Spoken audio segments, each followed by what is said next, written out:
예.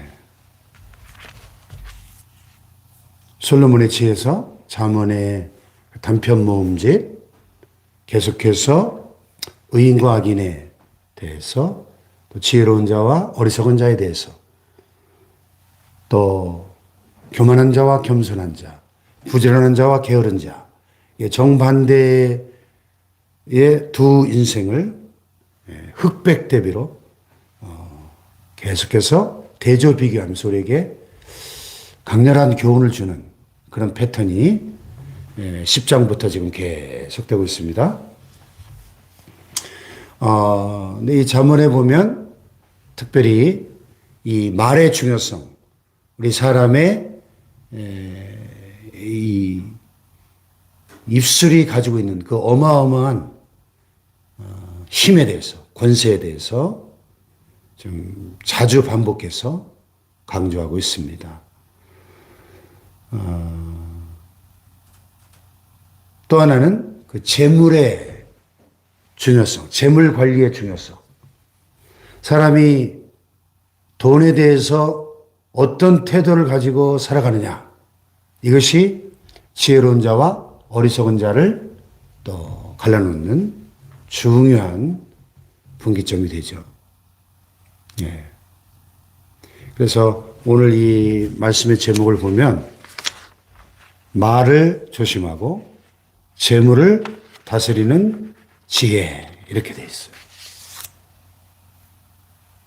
말과 재물의 문제.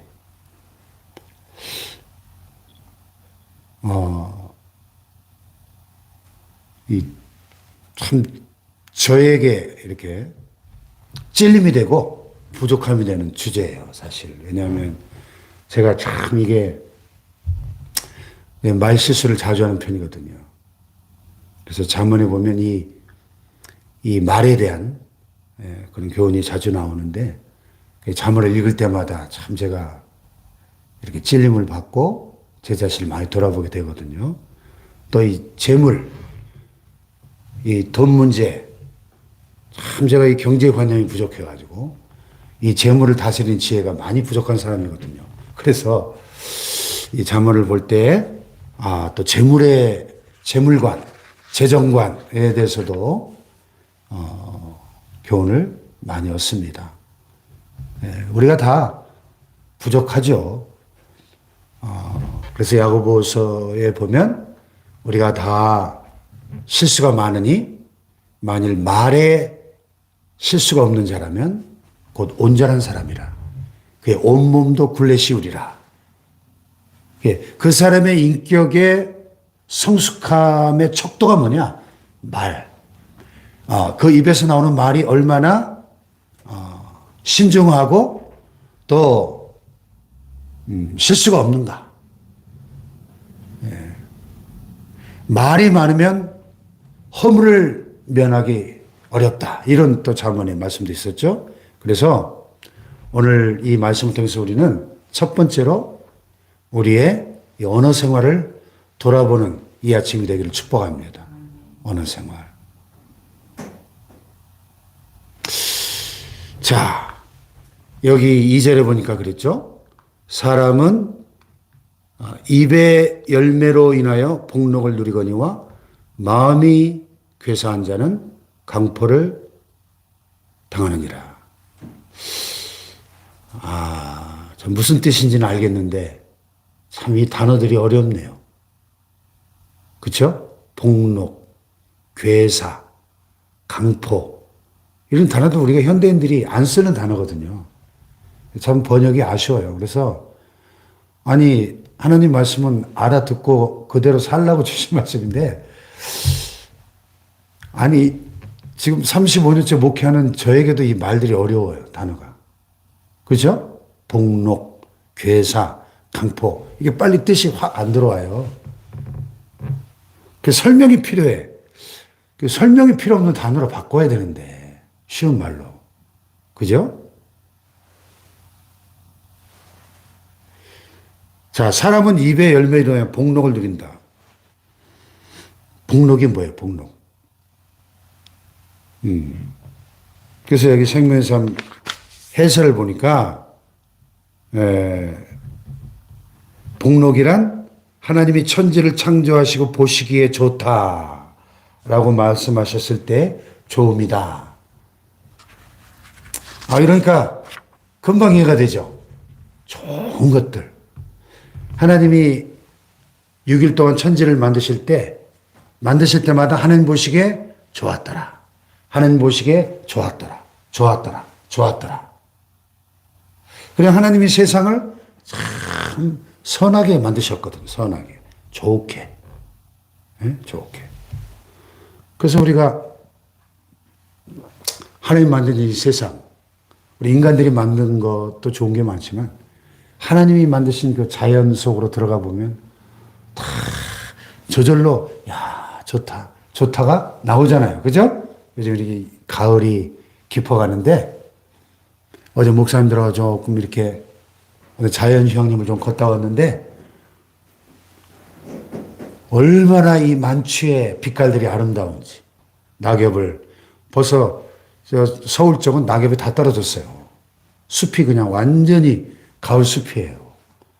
낙엽을 밟는데 그 가을의 색깔이 얼마나 아름답습니까? 낙엽들이. 그죠?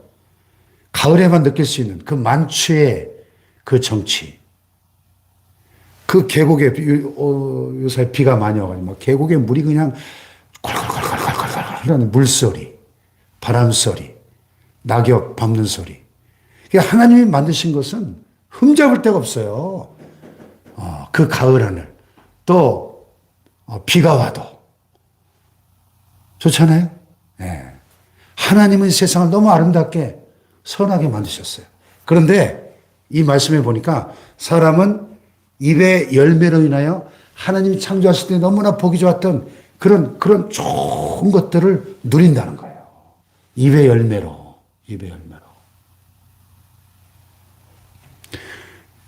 하나님 주신 복을 누리는 통로가 된다는 겁니다. 우리의 이 말이. 그런데 어제 어떤 말씀처럼 칼로 찌름같이 함부로 말하는 사람이 있다고 그랬죠. 아니, 하나님 주신 이 좋은 입술을 가지고 하나님의 축복을 누리며 살라고 주셨는데 이걸 가지고 막 칼로 찌르는 것처럼 사람들에게 상처를 주고 아픔을 주고 막 사람을 죽이는 이런 말을 한다면 그 사람은 참 이게 심각하죠. 그런데 하나님을 믿노라고 하는 믿음의 사람들 가운데도 이 혀를 다스리지 못해가지고 이렇게 하나님 주신 언어를 축복하고 살리고 치유하고 회복시키는 데 써야 되는데 칼로 막 찌르는 것처럼 함부로 이 입을 사용하는 사람들이 있더라는 거죠. 오늘 이 솔로몬의 지혜서를 통해서 우리가 다시 한번 우리의 언어 생활을 돌아보고 우리의 입술에서 나오는 그 말이 다윗이 기도한 것처럼 나의 입술의 모든 말과 나의 마음의 묵상이 주께 연락되기를 원하나이다.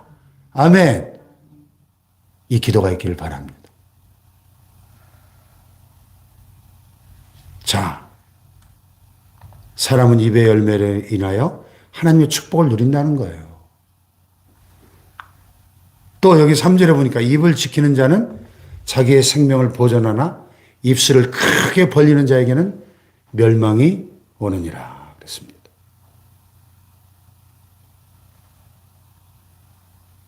참 강렬한 그림이 그려지죠? 입을 지키는 자는 자기의 생명을 보존한대요.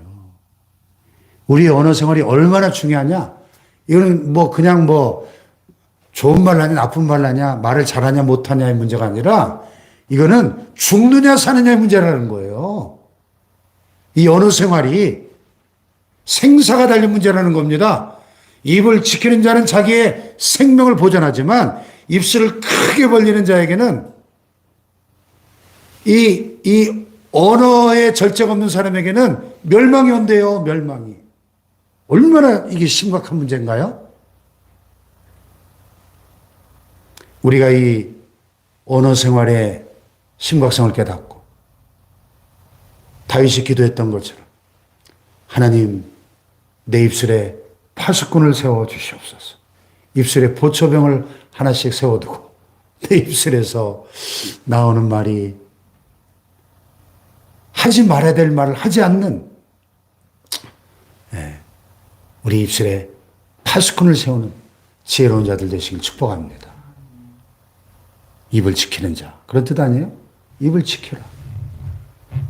보초병 하나씩 세워두고 함부로 내 입에서 말이 나가지 않도록 입을 지키는 자는 자기의 생명을 보존한대요. 그래서 오늘 여기 본문 해설에 보니까 지혜로운 자에게는 활짝 열린 귀와 무거운 입이 있습니다. 이렇게 해설하고 있네요. 누가 지혜로운 자냐? 활짝 열린 귀와 무거운 입을 가진 자. 야고보서에는 뭐라고 표현했죠? 사람마다 듣기는 속히하며 말하기는 더디하며 성내기도 더디하라. 사람의 성내는 것이 하나님의 의를 이루지 못함이니라. 그렇죠? 아멘. 그래서 지혜로운 사람은 활짝 열린 귀를 가지고 늘 자신에게 주어지는 이 훈계를 듣는다는 거예요. 하나님의 말씀에 이 훈계, 하나님 말씀 우리에게 얼마나 많은 교훈과 훈계와 가르침을 줍니까? 모든 성경은 하나님의 감동으로 된 것으로 교훈과 책망과 바르게 함과 의로 교육하기에 유익하다. 그랬죠? 활짝 열린 귀를 가지고 하나님의 말씀의 가르침을 듣습니다. 들어요. 듣는 것이 지혜죠? 자, 솔로몬이 인천번제를 드리고 나서 하나님 그의 꿈에 나타나가지고 감동을 받으셔가지고, 야, 솔로몬아, 내가 내게 무엇을 줄고 너는 내게 구하라. 여러분 뭘 구하시겠어요? 솔로몬이 뭘 구했죠? 부귀영화, 장수공명, 재물 구하지 않고 뭘 구했죠? 지혜로운 마음을 달라고 구했죠? 이 많은 백성을 내가 어린 20살밖에 안 됐는데 어떻게 다스려야 되죠? 하나님, 지혜로운 마음을 주세요. 지혜로운 마음. 우리말 성경에 지혜로운 마음을 달라고 번역을 했는데 원어에 보면요. listening heart. 듣는 마음에 듣는 마음. 듣는 마음. 지혜가 뭐냐? 잘 들을 줄 아는 마음이 지혜다. 하나님의 말씀의 훈계를 잘 들을 줄 아는 귀. 또 사람들의 말에 잘 귀 기울여 경청할 줄 아는 그 듣는 마음이 지혜다. 듣는 마음. 근데 우리는 얼마나 다른 사람들의 말을 듣기보다는 내 말하는 거를 좋아해. 다른 사람이랑 대화할 때도 보면 그 사람이 무슨 얘기를 쭉 하면 그 사람의 말을 들으면 벌써 내가 할 말을 막 생각하죠. 그 사람의 말을 듣는 게 아니라. 그래서 그 사람이 10가지를 말하면 한 5가지밖에 못 듣는 거예요. 5가지는 놓쳐요. 왜? 내가 할 말을 막 생각하니까. 뭐가 지혜냐? 활짝 열린 귀와 무거운 입을 가진 사람. 오늘 이 설교는 사실 지금 제가 제 자신에게 하고 있는 설교입니다. 제가 가장 부족한 부분인 것을 알기 때문에. 그래서 서울 충신교회 원로 목사님, 박종순 목사님, 신앙상담으로 CBS에서 수십 년간 참 너무나 유명한 분이죠. 그분 설교에 보면 3, 4, 1원 이라는 말씀을 자주 하셔요. 3, 4, 1원. 3, 4, 1원이 뭐예요? 우리 언어 생활에 있어서 그분의 대원칙이래요. 그분은 평생 목회하시면서 3, 4, 1원의 대원칙을 지키며 사셨다. 이렇게 말씀하시더라고요. 후배 목사들에게. 한 번 말하기 전에 3번 생각하고 말하라는 거예요. 3번 생각하고 한 번 말하라. 그 절대 실수 안 하겠죠. 3, 4, 1원. 근데 이제 우리는 어때요? 딱 생각이 나면 그냥 말로 나오잖아요. 3, 4, 1원이 아니라 내가 이 말을 하면 상대방이 어떻게 받아들일까 생각하고 내가 하는 이 말이 과연 이 사람에게 필요한 말인가? 유익한 말인가? 이런 것들을 이렇게 생각하고 말을 해야 되는데 그렇지 못하다는 거죠. 그러다 보니까 우리는 말로 너무나 많은 실수를 저지르며 삽니다. 3, 4, 1. 오늘 이 3절의 말씀. 같은 맥락이죠? 입을 지키는 자는 자기의 생명을 보존하나 입술을 크게 벌리는 자에게는 멸망이 오느니라. 오늘 이 말씀을 우리 가슴에 새기고 우리의 이제 남은 평생 우리의 언어 생활에 절제가 있고 신중함이 있고 활짝 열린 귀와 무거운 입으로 정말 지혜로운 인생들 되시길 주님의 이름으로 축복합니다. 네. 자, 말을 조심하고 재물을 다스리는 지혜.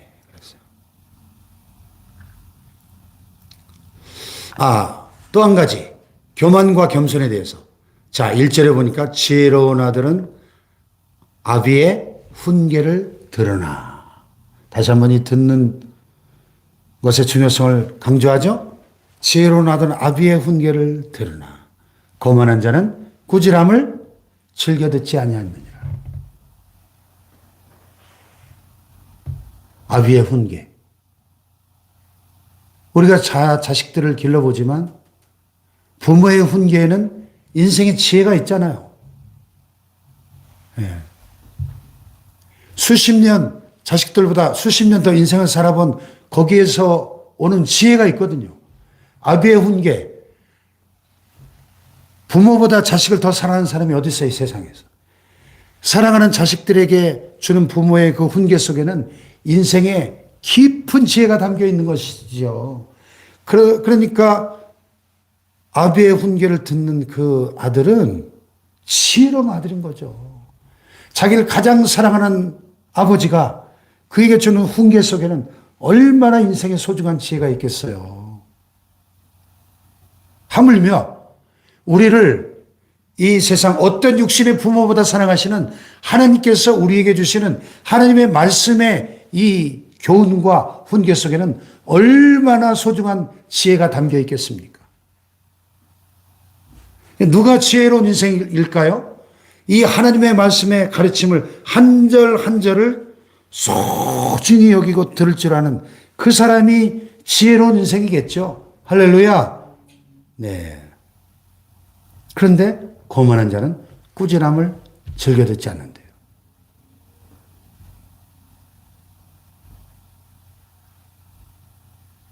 여러분, 하나님의 말씀이 우리에게 사랑의 말, 위로의 말, 축복의 말만 하시는 게 아니고 때로 우리에게는 교훈과 책망과 바르게 함과 의로 교육하기 유익하다 그랬잖아요. 하나님의 말씀 속에는 교훈과 책망도 있는 거예요. 그게 훈계잖아요, 훈계. 때로는 꾸지람도 있는 것이고 우리를 향해서. 그렇죠? 꾸지람도. 엄중한 책망도 있어요. 꾸지람을 그 사랑의 책망을 달게 들을 줄 아는 사람이 지혜로운 자겠죠. 할렐루야. 달게 듣는 자. 이게 성경 읽다 보면 가슴이 뜨끔할 때가 있어요. 그런 경험 해보셨나요? 예. 왜? 우리를 향해서 예리한 검처럼 우리의 심령을 찌르는 말씀들이 있거든요. 성경 읽다 보면. 그렇지 않습니까?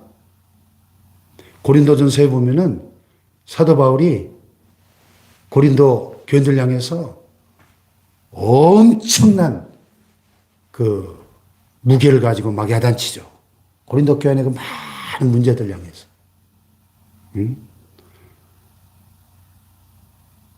너희가 하나님의 성전이고 하나님의 성령이 너희 안에 거하신 것을 너희가 알지 못하느냐 하면서 막 그 고린도라고 하는 당시 그 사회가 워낙 항구 도시로 워낙 음란하고 물란한 사회, 교회가 한복판에 있다 보니까 이 고린도 성도들 안에도 그런 많은 성적인 문제들이 있었던 거야. 야, 너희 몸이 하나님의 성전인 걸 알지 못하느냐? 하나님의 성전을 더럽히면 하나님이 너를 멸하시리라. 이렇게까지 얘기하거든요. 예. 그런 말씀들을 읽다 보면 막 뜨끔하죠. 이야. 책망이 있거든요. 지혜로운 아들은 아비의 훈계를 들으나 거만한 자는 꾸지람을 즐겨 듣지 않는다. 여러분, 지혜로운 자들 되시길 축복합니다. 지혜로운 자들.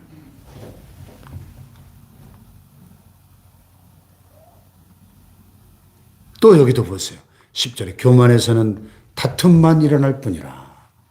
권면을 듣는 자는 지혜가 있느니라. 듣는 자. 계속 듣는 것의 중요성을 강조하죠. 우리 안에 있는 모든 교만들이 박살나고 겸손히 하나님의 말씀의 가르침과 교훈과 훈계와 권면에 귀를 기울여 듣고 따를 수 있는 지혜로운 자들 되시길 축복합니다. 할렐루야. 네. 그 다음에 이제 재물관리의 지혜에 대해서 망령되이 얻은 재물은 줄어가고 손으로 모은 것은 늘어가느니라. 우리가 일확천금을 꿈꾸고 어떤 요행이나 부정한 방법으로 얻은 재물은 금방 또 날아가잖아요. 그 재물의 소중함을 모르니까. 그래서 로또 복권 1등에 당첨된 사람들 뒷조사해 보면 거의 예외 없이 거의 99%는 다 패가망신하고 불행해진다 그러죠? 왜 그럴까요? 망령되이 얻은 재물은 줄어가고 손으로 모은 것은 늘어가느니라. 내가 땀 흘려 정당한 수고를 통해서 모은 재물이라야 그 재물의 소중함과 가치를 알고 그것이 점점 손으로 모은 것은 늘어가는데 망령되이 얻은 재물은 그냥 쉽게 들어온 돈은 쉽게 나가버리지 않습니까? 재물관리의 지혜. 사람의 재물이 자기 생명의 속전일 수 있으나 가난한 자는 협박을 받을 일이 없느니라. 때로 사람의 재물이 자기 생명의 속전, 생명을 살리는 힘이 있죠. 재물의 힘으로 자기 생명을 구하기도 하지만 그러나 가난하면 재물 때문에 위협받을 일은 없다. 그런 뜻이죠. 옳지 못한 방법이나 요행으로 얻은 재물은 사람들이 그 가치를 알지 못해서 허비하니 쉽게 사라지고 또 스스로 부한 자에도 아무것도 없는 자가 있고 스스로 가난한 자에도 재물이 많은 자가 있다. 스스로 부한 채 하지만 사실은 기쁨과 만족이 없이 가난하게 사는 사람들이 있다. 그런 얘기죠. 진정한 부여와 가난의 기준이 뭐냐는 것입니다. 바울은 말합니다. 내가 궁핍함으로 말하는 것이 아니니라 나는 어떠한 형편에든지 자족하기를 배웠느니 내가 비천에 처할 줄도 알고 풍부에 처할 줄도 알아 모든 일에 곧 배부름과 배고픔과 풍부와 궁핍에도 처할 줄 아는 일체의 비결을 배웠노라. 자족하는 삶, 감사하는 삶, 만족할 줄 아는 삶이 진정한 부요함의 비밀이다 하는 것을 빌립보서에서 바울은 말씀했습니다. 재물은 우리에게 꼭 필요하지만 절대적이지는 않죠. 돈은 참 우리 삶에 꼭 필요하지만 그것이 절대적이지는 않죠. 이 돈이 절대적인 것이 되는 순간 돈은 우리에게 우상이 됩니다. 우리에게 절대적인 것은 하나님밖에 없고 하나님의 말씀밖에 없고 그 하나님을 의지하고 살아갈 때 이 모든 것을 너에게 더하시리라. 할렐루야. 모든 것을. 자, 어제 단일교대 유정옥 사모님 간증 듣다 보니까 야 정말 참 대단하대요 진짜. 그러니까 오늘날에도 이 2023년도에도 이 조지 뮬러들이 한국판 조지 뮬러들이 많은 거예요. 조지 뮬러. 5만 번 기도응답을 받은 한국판 조지 뮬러. 이야, 참 영적 거인들이 많습니다. 예? 아니, 뭐 어떻게 땡전 한 푼 없이 그 엄청난 땅을 사가지고 막 그 병원을 짓고 참 대단해요. 그 믿음이. 매달 2억씩, 정한 날짜에 2억씩을 지불을 해야 되는데 한 푼도 없이 그 일을 벌려놓고, 돈 받으러 온 장로님한테, 아니, 하나님이 해와 달과 별들도 하늘 안에 만드셨잖아요. 무슨 걱정이에요? 이런 말을 할 수가 있냐고요. 야, 그 믿음이 진짜 대단하지 않습니까? 예. 더 놀라운 것은 그 매달 2억씩 꼬박꼬박 정한 날짜에 돈을 줘야 되네. 한 푼도 없는데 기적적인 방법으로, 상상을 초월하는 방법으로 매달 2억씩을 따박 하나님 채우셨다는 거 아니에요? 이야, 진짜 너무 놀라워요. 야, 저게 믿음이구나, 진짜. 아멘. 말을 조심하고 재물을 다스리는 지혜가 오늘 우리에게 있어서 우리의 남은 평생 정말 하나님이 기뻐하시는 지혜로운 인생들 되시기를 축복합니다. 기도하십시다. 하나님, 나의 입술의 모든 말과 나의 마음의 묵상이 주께 연락되기를 원합니다. 내 입술에 파수꾼을 세워주셔서 내 입에서 나오는 모든 말이 하나님이 기뻐하시고 사람들을 살리고 치유하고 회복하는 말, 축복하는 말이 되게 하여 주시옵소서. 우리 주여 3차원 기도합니다. 주여 주님 감사합니다.